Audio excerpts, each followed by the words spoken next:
నమస్తే, నేను Kavitha. Welcome to I Dream News. బంగ్లాదేశ్ను ఓడించినటువంటి భారత్, ఆఫ్ఘనిస్తాన్ చేతిలో ఓడిపోయినటువంటి ఆస్ట్రేలియా, ఈ రెండు టీముల్లో ఈ రోజు జరగబోయేటువంటి మ్యాచ్లో ఎవరు గెలవబోతున్నారు? ఆల్రెడీ ఇంగ్లాండ్ సెమీఫైనల్కు చేరుకుంది. మిగతా మూడు టీంలు ఏముండబోతున్నాయి? ఫైనల్ మ్యాచ్ ఎవరెవరి మధ్య ఉండొచ్చని మనం అంచనా వేయొచ్చు. మనతో పాటుగా ఉన్నారు క్రికెట్ కామెంటేటర్ వెంకటేష్ గారు. వెంకటేష్ గారు, నమస్కారం అండి. సో ఒక ఆసక్తికరమైనటువంటి మ్యాచ్ని మనం కొద్ది గంటల్లో చూడబోతున్నాము. ఓవరాల్గా ఆఫ్ఘనిస్తాన్ చేతిలో ఓడిపోయింది ఆస్ట్రేలియా అనేది ఒక పెద్ద షాక్. ఒక డిప్రెషన్లో ఉండి ఉంటుంది. మనదేమో భారత్ అన్ని మ్యాచ్లు గెలిచి వచ్చింది. ఈ రోజు మ్యాచ్ ఎలా ఉంటుంది అనుకుంటున్నారు? అంటే ఆఫ్ఘనిస్తాన్ చేతిలో ఓడిపోయిందని చెప్పి ఆస్ట్రేలియాని ఏమాత్రం తక్కువగా అంచనా వీల్లేదు. ఎందుకంటే అంతకుముందు ఆడిన అన్ని మ్యాచ్లు గెలిచారు. So they had one half day అని మనం అనుకోవాలి. టీం ఇప్పటికీ స్ట్రాంగ్గా ఉంది. మెయిన్గా మ్యాక్స్వెల్ లాంటి ఒక మ్యాచ్ విన్నర్ మళ్ళీ ఫామ్లోకి వచ్చాడు. సో అది ఇప్పుడు డేంజర్ టీమే. గతంలో ఉన్నంత స్ట్రాంగ్గా లేదు. మేబీ బౌలింగ్లో వాళ్ళకి అంత పదును కొద్దిగా లోపించిందని అనుకున్నా కూడా they are still a strong side. అందులో ఒక దెబ్బతిన్న పులిలాగా ఉంటారు వాళ్ళు. వుండెడ్ టైగర్లు కసి ఉంటుంది వాళ్ళు. ఆఫ్ఘనిస్తాన్ చేతిలో ఓడిపోయాము, ఒక హ్యూమిలేటింగ్ డిఫీట్. సో అదంతా చూపించాలి. అది మస్ట్ విన్ కూడా. ఎందుకంటే ఈ మ్యాచ్ గెలిస్తేనే వాళ్ళు సెమీస్కి వెళ్ళే అవకాశం ఉంటుంది. సో డెఫినెట్గా ఇలాంటి కీ మ్యాచెస్ బాగా ఆడతారు. ఆస్ట్రేలియన్స్కున్న ప్రత్యేకత ఏంటంటే బిగ్ మ్యాచ్ టెంపర్మెంట్.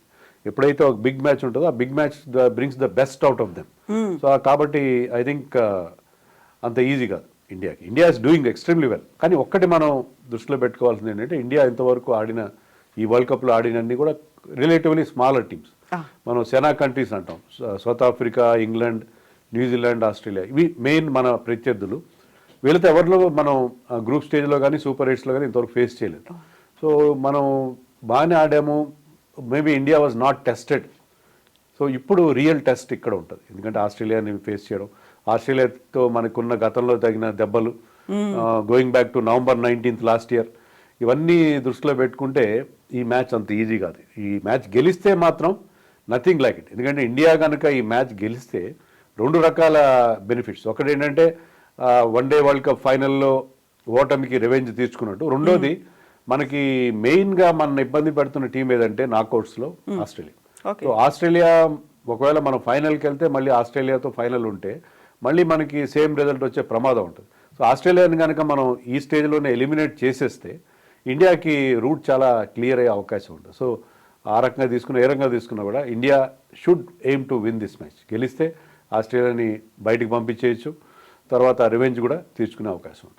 సో భారత్కి సంబంధించి చూస్తే టీంలో ఒకవైపు రిషబ్ పంత్ బాగా ఆడుతున్నాడు, హార్దిక్ పాండ్యా ముందు ఉన్నటువంటి ఫామ్లోకి వచ్చాడు, కుల్దీప్ కావచ్చు, బుమ్రా కావచ్చు వికెట్లు తీసుకుంటున్నారు. ఓవరాల్గా ఈరోజు మ్యాచ్ ఎవరెవరి మీద ఎక్కువగా డిపెండ్ అయ్యే పరిస్థితి కనిపిస్తుంది అంటారు? మొన్న బంగ్లాదేశ్తో ఇండియా ఒక మ్యాసివ్ విన్ సాధించింది. దాంట్లో ఉన్న ప్రత్యేకత ఏంటంటే ఎవరైతే ఫామ్లో లేరని మనం అనుకున్నాం, రోహిత్ శర్మ, విరాట్ కోహ్లీ, శివం దూబే, వీళ్ళందరూ ఫామ్లోకి వచ్చారు. మీరు చెప్పినట్టే కుల్దీప్ యాదవ్ అతను కేవలం సెకండ్ మ్యాచ్ ఆడు. ఫస్ట్ మ్యాచ్లో కాస్త రస్టీగా అనిపించాడు, చాలా రోజులుగా మ్యాచ్ ఆడట్లేదు కాబట్టి.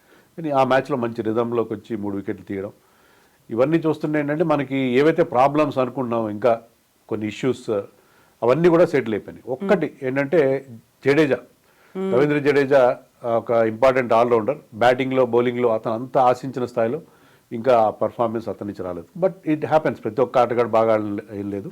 బట్ ఓవరాల్గా ఎప్పుడైతే విరాట్ కోహ్లీ ఫామ్లోకి వచ్చాడు ఈ స్టేజ్లో అతను పర్ఫార్మెన్స్ మనకి చాలా important. Particularly when you're playing important teams like Australia, England, ఇంకా మనకు అన్ని స్ట్రాంగ్ టీమ్స్తో ఆడాలి. అప్పుడు విరాట్ కోహ్లీ ఫామ్లోకి రావడం చాలా ఇంపార్టెంట్. సో అది మనకి బాగా కలిసి వచ్చిన అంశంగా చెప్పుకోవాలి. సో ఇప్పుడు ఆస్ట్రేలియా టీం కూడా కమిన్స్ 2 హ్యాట్రిక్లు చేసిన తర్వాత కూడా ఒక డిఫీట్ అనేది వచ్చింది అనుకున్నప్పుడు వాళ్ళు కూడా మీరు చెప్పినట్టుగా they are not going back. ఒక స్ట్రాంగ్ స్పిరిట్, టీమ్ స్పిరిట్ అనేది చూపిస్తారు, ఫైట్ చేస్తారు అనుకుంటే వాళ్ళకి తగ్గట్టుగా మన ఆట తీరు ఎలా ఉంటుంది? స్పిన్నర్లు లేకపోతే ఎవరు బ్యాటర్లు, బౌలర్లు ఎవరి మీద డిపెండ్ అవ్వచ్చు అంటారు? బుమ్రా హ్యాస్ టు గివ్ ఇనీషియల్గా పవర్ ప్లేలో. ఇది ట్రావిస్ హెడ్ ఎంత డేంజరస్ ప్లేయరో మనకి ఐపీఎల్లో తెలుసు, లేకపోతే మనం ఆడిన వరల్డ్ ఈవెంట్స్లో కూడా మనకి ఎప్పుడు అతను వన్డే వరల్డ్ కప్లో కానీ టెస్ట్ ఛాంపియన్షిప్లో కానీ మనకి మేజర్ హర్డిల్ అతనే. So Bumrah has to remove Travis హెడ్ని పవర్ ప్లేలో అవుట్ చేయాలి. సో అది చాలా ఇంపార్టెంట్. అలాగే వార్నర్ కూడా చాలా డేంజరస్ ప్లేయర్. వార్నర్ కూడా ఇలాంటి బిగ్ మ్యాచెస్ చాలా బాగా ఆడతాడు. సో వాళ్ళు ఓపెనింగ్ జోడీని కనుక బ్రేక్ చేస్తే మనకి తర్వాత అంత స్ట్రెంత్ మనకు కనబడలేదు. వాళ్ళ కెప్టెన్ మిచెల్ మార్ష్ కానీ మ్యాక్స్వెల్ ఒక మ్యాచ్లో బాగా ఆడాడు. బట్ ఓవరాల్గా he's having a very very ordinary tournament so far. So Maxwell కానీ మిగతా ప్లేయర్స్ ఎవరు కూడా టిమ్ డేవిడ్ లాంటి వాళ్ళు సరైన ఫామ్లో లేని పరిస్థితి ఉంది. సో ఆ ఓపెనింగ్ జోడీని వాళ్ళిద్దరిని అవుట్ చేయడం, ఆ ఇద్దరు left handers. So left handers అగేన్స్ట్గా మన బౌలర్స్ కూడా కొంచెం స్ట్రగుల్ అవుతారు. సో వాళ్ళిద్దరిని అవుట్ చేయడం అనేది చాలా ఇంపార్టెంట్ అని చెప్పాలి. సో ఇప్పుడు సెమీఫైనల్కు ఆల్రెడీ ఇంగ్లాండ్ వెళ్ళిపోయింది. మిగతా 3 టీములు ఏవి అంటే ఏ వెళ్తాయని మీరు అనుకుంటున్నారు? ఇంగ్లాండ్ వెళ్ళిపోయింది. ఇండియాకి చాలా ఎక్కువ అవకాశాలు ఉన్నాయి. ఒకవేళ ఆస్ట్రేలియాతో ఓడిపోయినా సరే, because we have a very good net run rate, ఇండియాకి అవకాశం ఖచ్చితంగా ఉంటుంది. ఆఫ్ఘనిస్తాన్ ఆస్ట్రేలియాలో ఒక టీం వెళ్ళే అవకాశం మనకి కనిపిస్తుంది ఈ గ్రూప్ నుంచి. అవతల గ్రూప్ నుంచి I think south Africa has a better chance. So weave Richards ఒక మాట అన్నారు, వెస్టిండీస్కే ఫస్ట్ నా ఓటు. ఒకవేళ వెస్టిండీస్ కనుక సెమీఫైనల్స్కి వెళ్ళకపోతే భారత్కి నేను ప్రయారిటీ ఇస్తాను అనే మాట. వీవ్ రిచర్డ్సే కాదు, చాలామంది ఏంటంటే మన టీంకి అభిమానులు అక్కడ వెస్టిండీస్లో చాలామంది ఉన్నారు.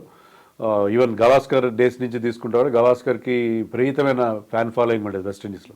సో అలాగే వాళ్ళు మన టీంను అభిమానిస్తారు. అలాగే మన ఇండియన్ ఫ్యాన్స్ కూడా, క్రికెట్ ఫ్యాన్స్ కూడా ఇండియా తర్వాత వీళ్ళకి సెకండ్ ఫేవరెట్ ఏంటంటే ఒకప్పుడు వెస్టిండీస్. వివ్ రిచర్డ్స్, మీరు చెప్పిన వివ్ రిచర్డ్స్ కానీ, మ్యాల్కమ్ మార్షల్, బ్రయన్ లారా, వీళ్ళందరినీ చాలా అభిమానించిన సందర్భాలు ఉన్నాయి.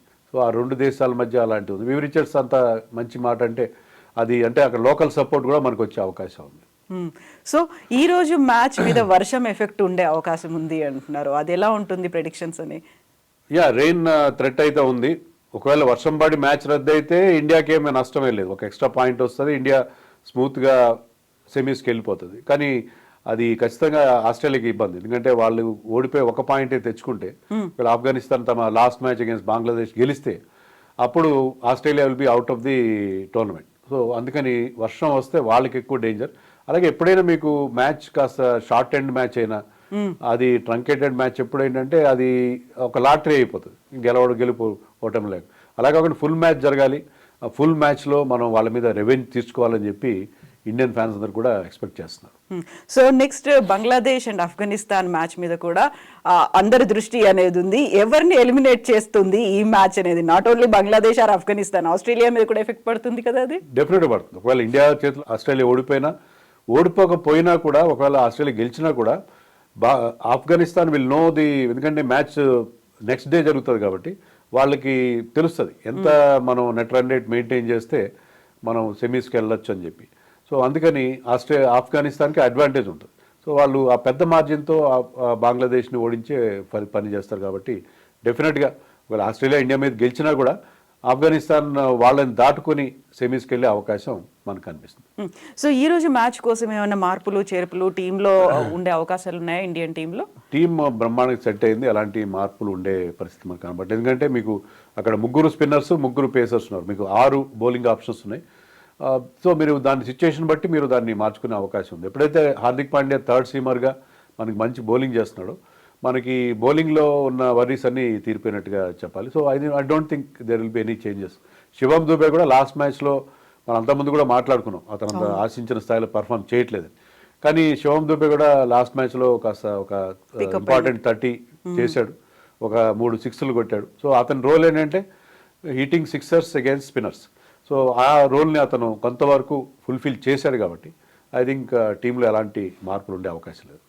సో ఫైనల్ మ్యాచ్లో ఎవరెవరి మధ్యలో, ఏ టీం మధ్యలో చూడాలని మీకు అనిపిస్తుంది? ఫైనల్లో ఐ థింక్ ఇప్పుడున్న ట్రెండ్ చూస్తుంటే అంటే India will play England in the semis. అటు సైడ్ ఒకవేళ ఆస్ట్రేలియా కనుక వస్తే, ఆస్ట్రేలియా సౌత్ ఆఫ్రికా మధ్య వస్తే, సౌత్ ఆఫ్రికా వాళ్ళు నాకౌట్స్ గెలవడం అనేది అసలు గెలవాలి, వాళ్ళకు చోకర్స్ అని ఒక ఇమేజ్ ఉంది. సో ఒకసారి వాళ్ళు నాకౌట్కి వచ్చిన తర్వాత వాళ్ళు ఓడిపోవడం ఆల్మోస్ట్ ఖాయంగా కనిపిస్తుంది. దాన్ని ఆ ట్రెండ్ని వాళ్ళు బ్రేక్ చేయొచ్చు. బట్ సోఫార్ ఏంటంటే అదే ఉంది కాబట్టి మళ్ళీ we might see India Australia final అని అనిపిస్తుంది, ఒకవేళ ఆస్ట్రేలియా ఈ గండం దాటుకుని బయటపడితే. ఎస్ వెంకటేష్ గారు, థ్యాంక్ యూ సో మచ్ అండి. Thank you.